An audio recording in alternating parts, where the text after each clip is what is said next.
you spent 34 years on the front line fighting the war on drugs. Did it work, and are you in favor of legalizing cannabis?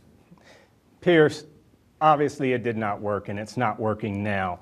Look, law enforcement against prohibition, nor I, are part of some huge conglomerate that wants to legalize pot for money. We are a group of volunteers, thousands of volunteers.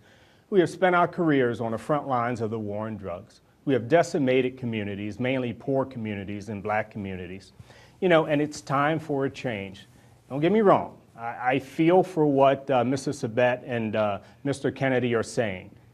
Obviously, it's more effective to educate and to treat in reducing drug use. Look what we've done with tobacco over the past couple of decades. We reduced it by consumption by about 40%.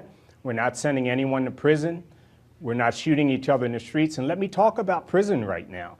Our families in the black community have been devastated.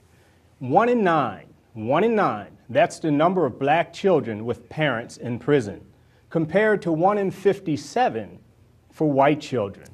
You know, when you look back over the decades, the law enforcement community has exercised these prohibition policies. We've enforced these prohibition policies mainly in poor communities and communities of color. And whether that's by design or whether it's by happenstance, the fact of the matter is that it does exist, and it hasn't changed and it won't change. You know, I'd be curious to find out how, Mr. Kennedy, how prison helped you beat addiction. Well, let's ask Patrick Kennedy. Answer that very question. Let me thank you, Neil, for your service as a law enforcement officer, and agree with you that the war on drugs has become a war on people. I was the author of the Mental Health Parity and Addiction Equity Act. As you know, Neil, we need to treat this as a public health crisis, not a criminal justice issue. And I salute you for your debate.